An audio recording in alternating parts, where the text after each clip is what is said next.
Ada pepatah yang mengatakan bahwa sahabat sejati itu datang pada saat seseorang sedang bersusah hati.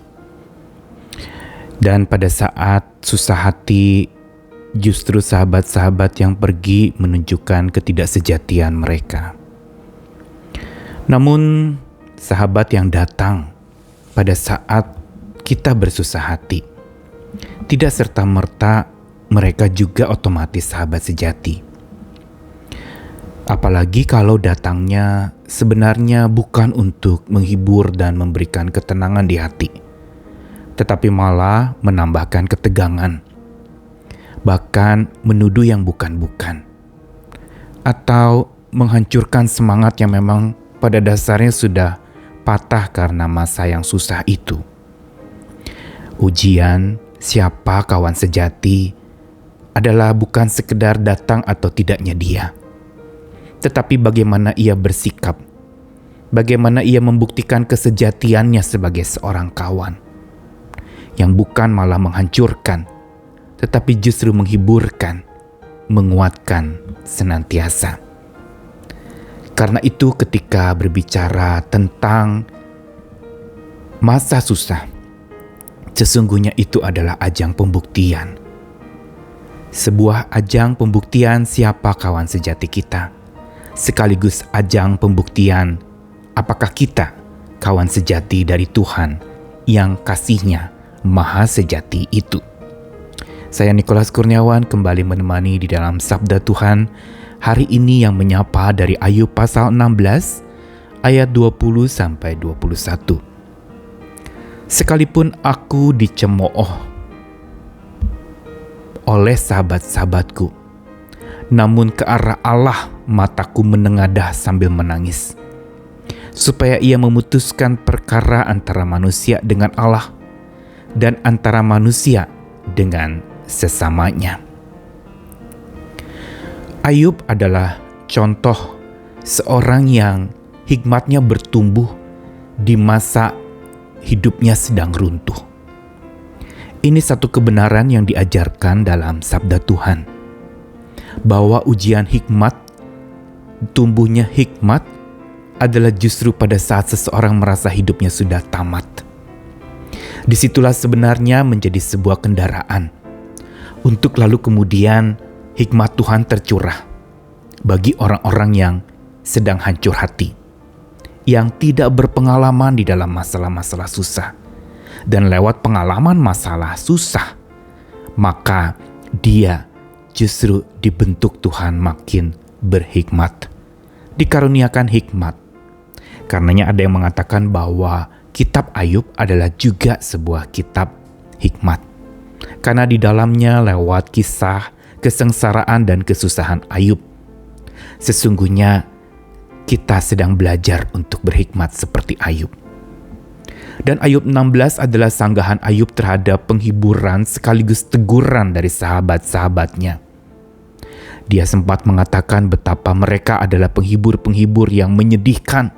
Kalau di dalam versi Alkitab Bahasa Indonesia di Ayub 16 bagian awal, dia menyebut teman-temannya itu justru penghibur-penghibur sialan, yaitu yang justru melukai hatinya, bukan mendukung dan membangunkan semangatnya, tapi malah menghancurkannya, menghabiskannya habis-habisan, sampai Ayub merasa sudah lelah dengan Allahnya pula.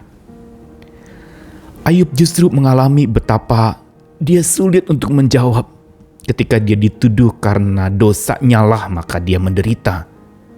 Karena musibah yang dihadapinya itu dipandang oleh teman-temannya sebagai hukuman Tuhan atas hidup Ayub yang tidak benar. Sehingga Ayub merasa dia dicemooh oleh sahabat-sahabatnya yang sebenarnya paling dia harapkan menghibur, menguatkan. Sehingga dalam ayat 20-21 dia mengatakan, sekalipun aku dicemoohkan oleh sahabat-sahabatku, namun ke arah Allah mataku menengadah sambil menangis. Sebelumnya memang dia merasa sudah lelah dengan sahabat-sahabatnya sekaligus dia lelah dengan Allahnya. Tetapi kali ini dalam ayat 20-21 dia mengatakan bahwa sekalipun sahabat-sahabatnya mencemooh dia, menyalahkan dia atau menghakimi dia, ke arah Allah lah matanya menengadah sambil menangis. Dengan kata lain, Ayub justru menemukan siapa sahabat sejatinya. Sekaligus Ayub juga menemukan dirinya harusnya bersahabat secara sejati dengan Allahnya yang kasihnya maha sejati itu. Karenanya dia katakan bahwa Allah lah yang memutuskan perkara antara manusia dengan Tuhan dan antara manusia dengan sesamanya. Di sini konsep persahabatan Ayub dengan Allahnya justru diperbaiki, ditata ulang. Sebelumnya dia hanya mendengar dari kata orang, tapi kali ini dia benar-benar mengalami satu-satunya sahabat yang ia butuhkan dan yang paling sejati dalam hidupnya hanyalah Allah. Dan ini semua terjadi di masa susah dalam hidupnya. Pelajaran dari ayat ini adalah ingin mengajarkan kepada kita pada saat masa susah. Itu adalah sebuah ajang yang bukan saja pengujian iman kita, tapi sebuah pembuktian siapa kawan sejati kita. Sekaligus ajang pembuktian diri kita apakah kita berkawan sejati dengan Tuhan yang maha sejati itu. Atau kita sebenarnya lebih suka mencari kawan-kawan yang ada di dunia ini yang tidak sempurna, yang sebenarnya lebih banyak melukai daripada menghibur dan menguatkan atau mengobati. Masa susah adalah masa di mana kita justru dan seharusnya belajar lebih dalam lagi, makin berhikmat. Masa susah adalah justru kendaraan penting untuk hikmat Tuhan makin bertumbuh di dalam diri dan jiwa seseorang. Hari ini maka marilah kita datang kepada Tuhan di masa yang memang sedang tidak mudah ini, untuk supaya hikmat Tuhan memimpin kita. Janganlah mengandalkan manusia karena kita bisa kecewa, tapi andalkanlah dan arahkanlah mata kita kepada Tuhan. Ungkapkanlah segala perasaan kita kepadanya karena Dialah sahabat sejati kita. Dan binalah sebuah hubungan dengan Allah sebagai sahabat sejati kita. Ungkapkanlah segala keluh kesah karena Dia maha kasih. Adalah Dia yang punya banyak kisah dan tahu kisah kita. Sekaligus Dia mau menerima segala kesah kita di hadapannya. Dia patut dan paling dapat diandalkan. Karenanya kenapa takut akan Tuhan menjadi sangat dan vital sekali penting di dalam kehidupan setiap kita pada masa susah. Karena disitulah sebenarnya kita sedang dilatih jadi dewasa.